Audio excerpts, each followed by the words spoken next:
Bismillahirrahmanirrahim.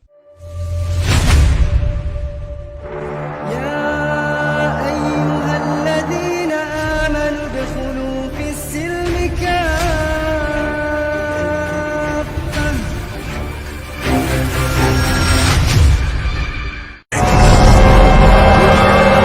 أما محمد بتنظيم مؤجل والجحيم هنا.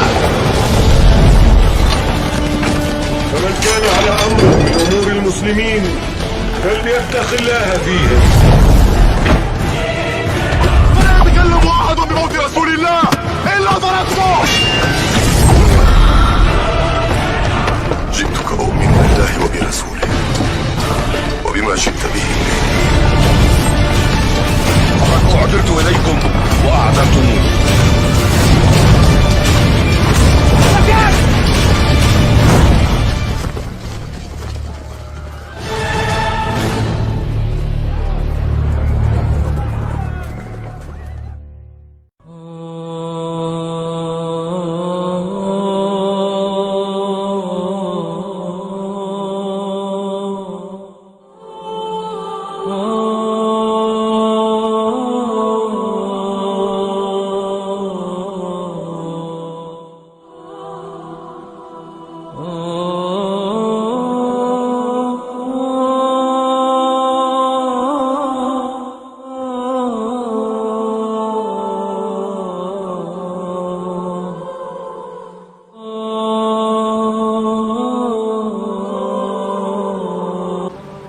tentang sejarah Palestina dan juga sejarah Yahudi yang masuk ke Palestina. Kenapa saya angkat permasalahan ini? Karena belakangan ini kita dihebohkan dengan dunia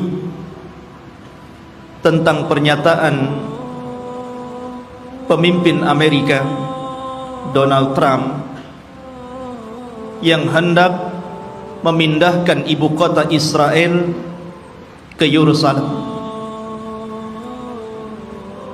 dengan dalih dan alasan sejarah bahwa memang orang-orang Yahudi berhak untuk memiliki Palestina secara utuh. Karena mereka kemudian mengangkat sejarah, maka kita angkat sejarah. Karena sesungguhnya orang-orang Yahudi itu bukan orang-orang yang berhak mendapatkan tanah itu, karena mereka datang belakangan.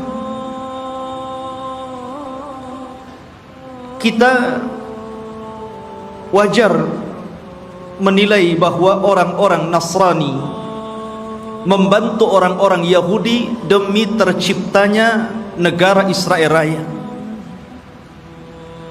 karena masing-masing punya kepentingan. Orang-orang Yahudi berkepentingan bahwa di Israel ini, maksudnya di Palestina, tepatnya di Masjidil Aqsa, mereka meyakini bahwa disitulah Haikal Sulaiman. Dan Haikal itu maksudnya tempat yang dulu pernah dibangun oleh Nabi Sulaiman.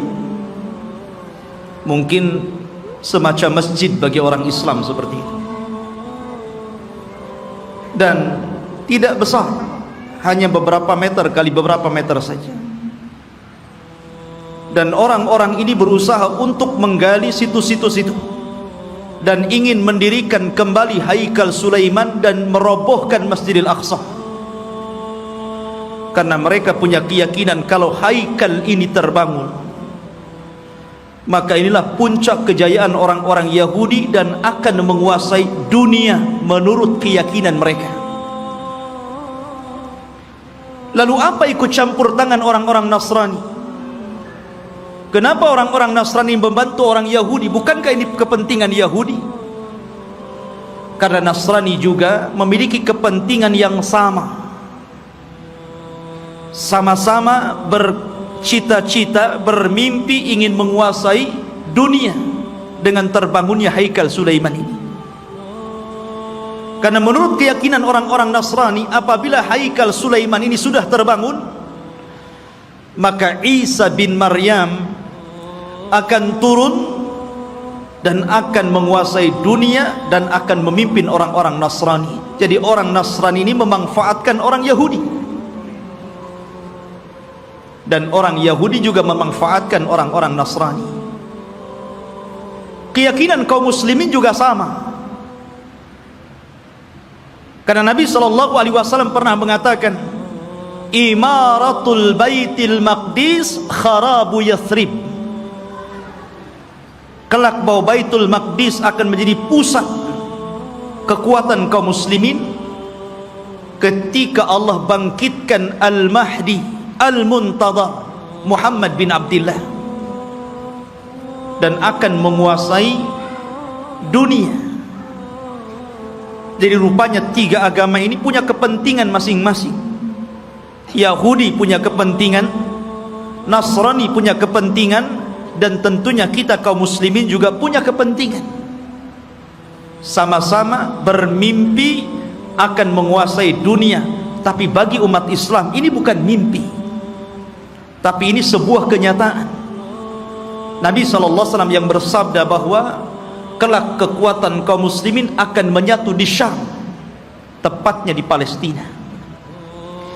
Ma'asyiral muslimin rahimani wa rahimakumullah. Maka kita akan angkat sejarah Palestina dan juga sejarah orang-orang Yahudi ini. Sebelum saya angkat sejarah ini, saya ingin menjelaskan tentang fadail Palestina dulu, keutamaan negeri Palestina ini. Negeri Palestina, ikhwan, di situ ada satu kiblat yang dijadikan kiblat pertama dalam Islam. Karena ketika Nabi SAW salat, di awal salat sebelum Allah Subhanahu wa ta'ala memalingkan kiblat, maka kiblatnya Rasul dan para sahabat menuju Baitul Maqdis. Barulah setelah kemudian Nabi SAW berdoa kepada Allah agar kiblat itu dialihkan ke Masjidil Haram. Turunlah ayat, qad nara taqalluba wajhika fis sama falanwalliyannaka kiblatan tardaha fawalli wajhaka syatral masjidil haram. Baru setelah turun ayat ini, maka Nabi SAW kemudian menyuruh seluruh kaum muslimin sejak hari itu, bahkan sampai hari ini, bahkan sampai kiamat dibangkitkan, bahwa kiblat kita telah dirubah dari kiblatnya orang-orang Yahud menjadi kiblat kaum muslimin ke Baitullah Al-Haram. Dari sini menunjukkan bahwa ada sejarah bahwa Baitul Maqdis yang ada di Palestina adalah kiblatnya kaum muslimin.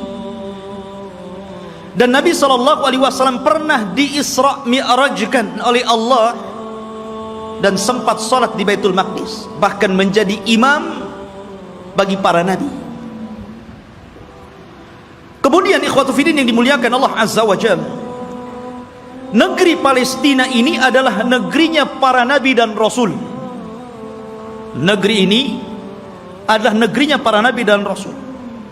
Negerinya Ibrahim alaihi salatu wassalam, negerinya Ishak, negerinya Ya'qub, negerinya Ismail dilahirkan di situ walaupun kemudian hijrah ke Mekah. Negerinya Daud alaihi salatu wassalam, negerinya Nabi Yusuf, negerinya Sulaiman, negerinya Yahya, dan para nabi banyak diutus di negeri ini. Jadi negeri ini adalah negerinya para nabi. Bahkan sebagian para nabi dikubur di sini, seperti Ibrahim alaihi salatu wassalam dikubur di Khalil, Palestina. Kemudian juga Nabi Yusuf alaihi salatu wassalam dahulu dikubur di Mesir, tapi kemudian jasadnya dibawa ke Palestina dan dikubur di Palestina. Kemudian juga kuburannya Nabi Ishak alaihi salatu wassalam, kuburannya Nabi Ya'qub, Nabi Harun, Nabi Musa. Seluruh para nabi ini dikubur di Palestina.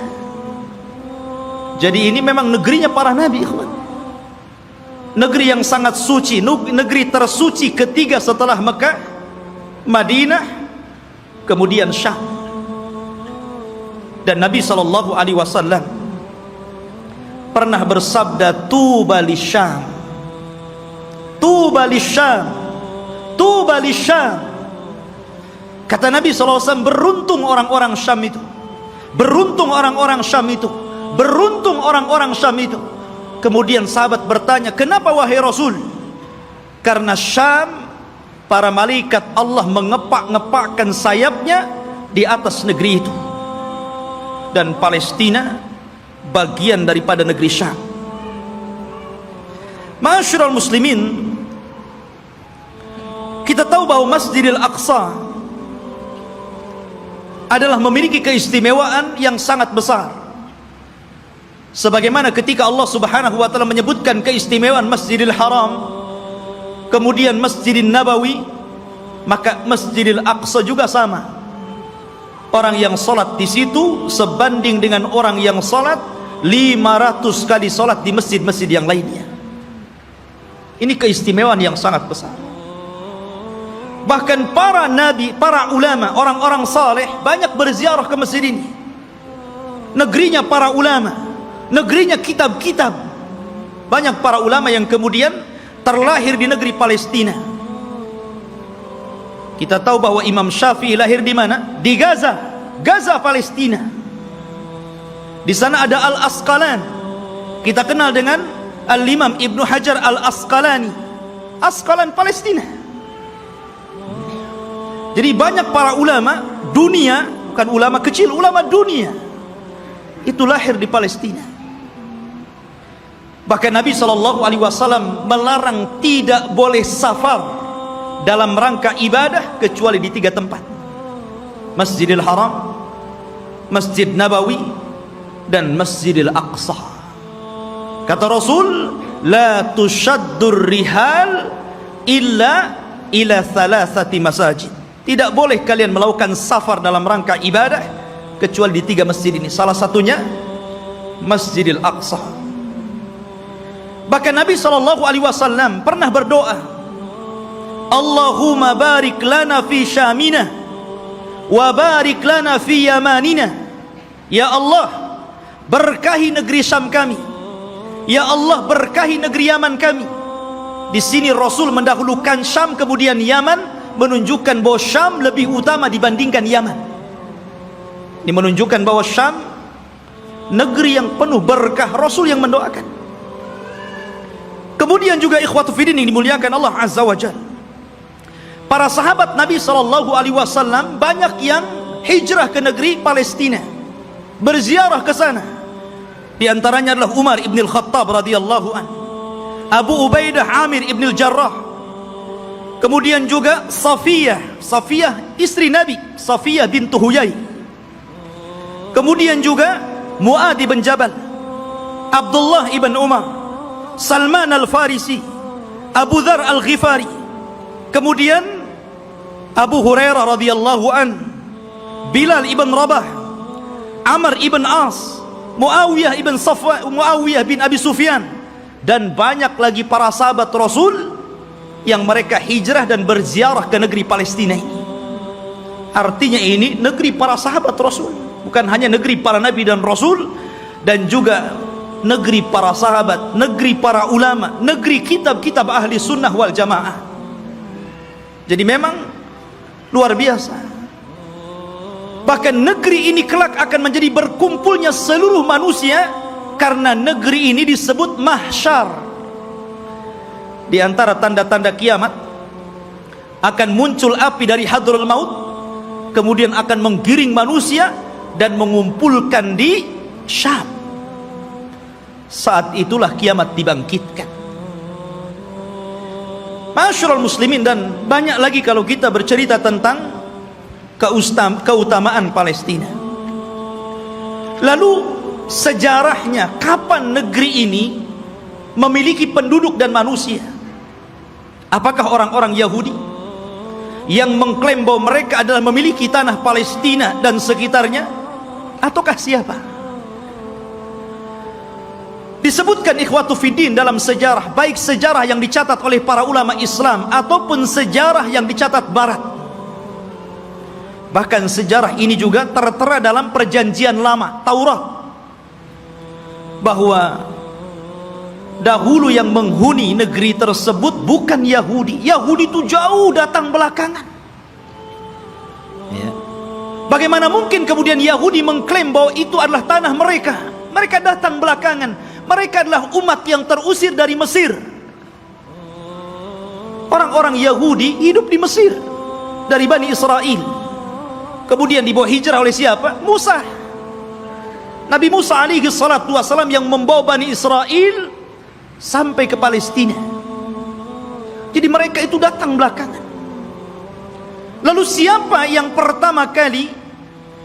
Menurut situs sejarah ada yang mengatakan bahwa orang-orang yang menempati negeri itu adalah satu kabilah yang bernama Kan'aniyun. Kan'aniyun ini kabilah keturunan dari Syam, Syam ibn Nuh alaihi salatu wassalam. Artinya ini kabilah dari Jazirah Arab. Jadi orang Arab yang pertama kali memiliki tanah itu. Jadi dahulu ketika terjadi qahat, terjadi paceklik yang luar biasa di Jazirah Arab, sehingga banyak kelaparan dan meninggal, maka kemudian mereka mencari tanah untuk hidup, karena mereka sudah tidak bisa hidup lagi di Jazirah Arab. Maka mereka pun berhijrah sampailah ke negeri yang hari ini disebut dengan Palestina. Jadi mereka adalah kabilah Kan'aniyun. Kabilah Kan'aniyun, kabilah dari Arab. Dan mereka memiliki beberapa kabilah. Ada namanya kabilah Amuriyun. Kabilah Amuriyun ini kabilah yang hidup di lembah-lembah di Palestina.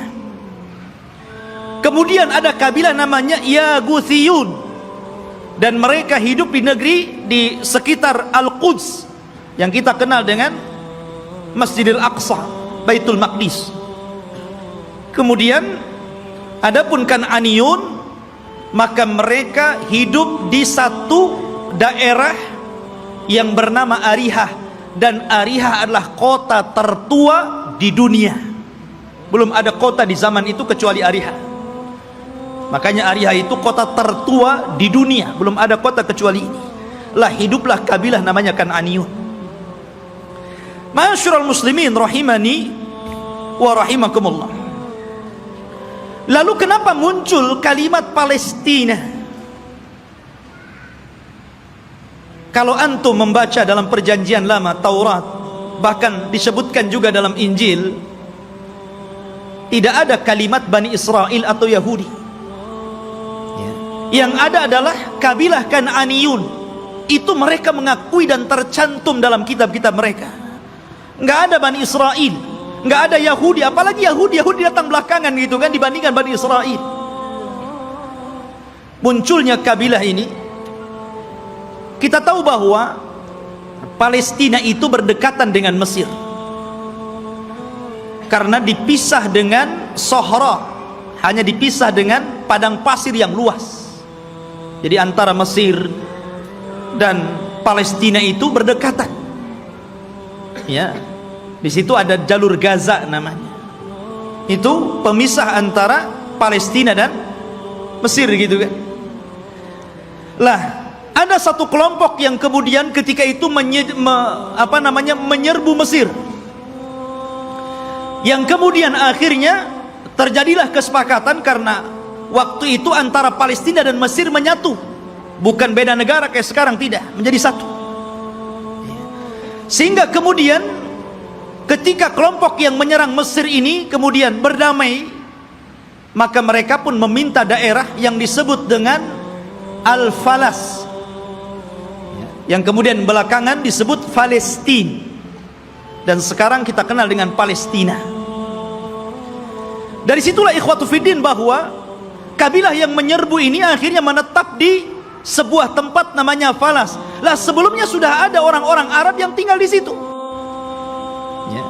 Sehingga kemudian akhirnya karena berlalunya zaman, berlalunya masa, berkembangnya mereka, akhirnya saling menikah sesama mereka, antara Yaguthiyun, Amuriyun, kemudian juga Kan'aniyun.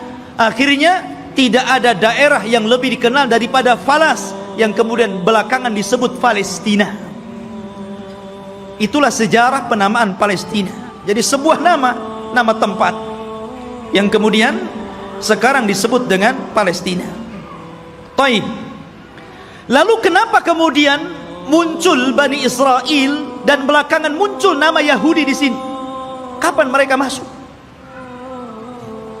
Kita tahu bahwa ikhwatu fiddin yang dimuliakan Allah Azza wa Jal, kalau kita cerita tentang Yahudi, berarti kita cerita tentang kisah Nabi Ya'qub. Nabi Ya'qub alaihi salatu wassalam dan anak keturunannya. Sedikit saya akan sebutkan tentang kisah Nabi Ya'qub dulu, biar antum lebih paham dari mana munculnya orang-orang Yahudi Bani Israel ini. Nabi Ibrahim alaihi salatu wassalam, ikhwan, itu memiliki 2 istri dan 1 budak. Ibrahim itu memiliki 2 istri dan 1 budak. Walaupun yang kita kenal hanya memiliki 1 namanya Sarah, dan memiliki budak namanya Hajar. Dia memiliki istri lain dan punya anak ya. Tetapi yang masyhur adalah dari Siti Sarah. Lahirlah seorang yang kemudian menjadi nabi penerus Ibrahim, namanya Ishak. Nabi Ishak. Dari Ishak inilah kemudian lahir namanya Ya'qub. Ya'qub ini banyak saudaranya, dan selalu ada konflik antara Ya'qub dan saudara-saudara Ya'qub yang lainnya. Lah Ya'qub ini anak Ishak yang paling saleh, yang kemudian menjadi penerus Ishak, menjadi nabi juga, Nabi Ya'qub namanya. Sehingga dia terkadang di malam hari selalu menyendiri, selalu pergi di malam hari. Dalam bahasa Arab, pergi di malam hari itu namanya Isra. Makanya ada Isra, ada Mi'raj. Isra itu perjalanan malam yang ditempuh Rasul dari Masjidil Haram ke Masjidil Aqsa ya. Kemudian karena Ya'qub ini selalu berjalan tengah malam, makanya kemudian dia pun disebut Israel, karena Isra itu diambil dari suka berjalan tengah malam. Tapi ada juga yang mengatakan Isra itu artinya abdun, dan il itu adalah Allah. Jadi artinya Abdullah, karena Ya'qub itu selalu beribadah kepada Allah subhanahu wa ta'ala. Maka orang-orang di zaman itu karena menggunakan bahasa Ibrani menyebutnya sebagai Israel. Jadi penamaan Israel itu dari siapa? Nabi Ya'qub ya. Dan Nabi Ya'qub alaihi salatu wassalam itu memiliki 4 istri, 2 sah dan 2 budak. Maksudnya yang 2 sah istri dia dan 2 budak, dan semuanya melahirkan anak, sehingga jumlahnya menjadi 12. Lah dari salah satu istri Nabi Ya'qub namanya Rahil, lahirlah seorang nabi yang kelak akan meneruskan Ya'qub kenabiannya, namanya Yusuf, dan juga saudaranya namanya Binyamin. Kita tahu bahwa sejarah ini ma'ruf, sering diceritakan kan. Yusuf dizalimi saudara-saudaranya, akhirnya kemudian dibuang ke sumur, kemudian dipungut oleh para pedagang, sampailah di Mesir, kemudian dibeli oleh para pejabat Mesir, kemudian belakangan menjadi bendaharawan Mesir. Dari sinilah kemudian Yusuf memborong seluruh keluarganya dari Palestina menuju Mesir. Tidak ada satupun keturunan Ya'qub yang tinggal di Palestina. Semua berangkat ke Mesir. Tidak ada satupun. Jadi 12 saudara Nabi Yusuf itu semuanya berangkat ke Mesir, dan ditampung oleh Nabi Yusuf alaihi salatu wassalam, karena dia telah menjadi pejabat besar di Mesir, bendaharawan, dan sangat dihormati oleh kerajaan Mesir ketika itu. Lah selama Nabi Yusuf hidup, maka Yakub dan anak-anaknya diberikan sebuah daerah, kemudian mereka hidup di situ.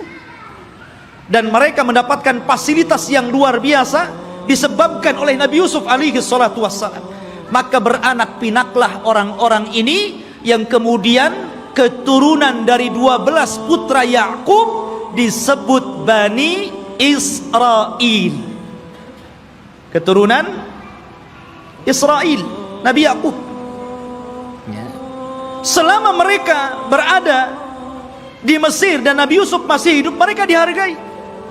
Mereka hidup senang, hidup mewah, mereka berkembang biak luar biasa. Tapi setelah Nabi Yusuf alaihi salatu wassalam meninggal dunia, mulailah kemudian Mesir menekan mereka. Mulailah suku Kipti, suku terbesar ketika itu yang menguasai Mesir, rajanya namanya Fir'aun, mulailah menjajah Bani Israel ini. Belakangan kemudian Bani Israel menjadi budaknya Fir'aun. Budaknya Fir'aun. Tertindas mereka. Karena tertindas inilah, maka kemudian Allah subhanahu wa ta'ala utus kepada mereka secara singkat siapa? Nabi Musa. Nabi Musa diutus kepada mereka menjadi Rasul Bani Israel dan untuk mendakwahi Fir'aun. Dan subhanallah ikhwan, kita tahu bahwa di zaman Bani Israel diutusnya Nabi Musa alaihi salatu wassalam kepada mereka, Bani Israel ini menyaksikan 9 mukjizat besar di hadapan mereka dengan mata mereka sendiri. Ketika mukjizat itu turun kepada bangsa Fir'aun, orang-orang Bani Israel juga melihat. Dan 9 mukjizat itu disebutkan di dalam Al-Quranul Karim. Yang pertama, mukjizat yang kita dikenal dengan hajar, batu. Batu yang mengeluarkan 12 mata air. Dan Allah subhanahu wa ta'ala mengatakan, wa idistasqa Musa liqaumihi faqul nadrib bi'asakal hajar fanfajarat minhu ithnata asyrata ainan. Dan ketika Bani Israel meminta hujan kepada Nabi Musa karena mereka sudah kehausan, tidak ada air, maka Allah subhanahu wa ta'ala firmankan, pukullah wahai Musa batu itu. Maka dipukullah oleh Musa batu tersebut, tiba-tiba memancar 12 mata air. Mukjizat. Dari sini mereka menyaksikan mukjizat ini. Tapi Bani Israel ini ikhwan adalah orang yang sangat keras kepala. Nanti kita akan sebutkan bagaimana keras kepalanya orang ini, ya.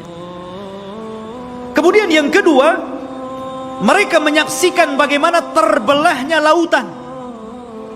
Betul-betul menyaksikan itu, dan mereka melewati lautan. Ketika Fir'aun mengejar-ngejar Nabi Musa dan Bani Israel yang lari dari Mesir ke Palestina, kemudian mereka dihadang oleh lautan besar, maka Allah subhanahu wa ta'ala mengatakan, fa'auhayna ila Musa anidrib bi'asakal bahra. Dan kami wahyukan kepada Musa agar memukul dengan tongkatnya lautan. Fanfalaka fakana kullu firqin kataudil adhim. Maka kemudian tiba-tiba lautan terbelah menjadi 12 jalan. Kenapa 12 terus? Karena memang Nabi Musa alaihi salatu wassalam membawahi 12 kabilah Bani Israel. Jadi mereka dikasih satu-satu mata air, satu kabilah satu. Ketika memukulkan lautan juga dibuat 12 jalan. Jadi masing-masing kabilah berjalan sendiri-sendiri. Mereka menyaksikan itu, ya. Kemudian juga menyaksikan tongkat. Ketika Nabi Musa alaihi salatu wassalam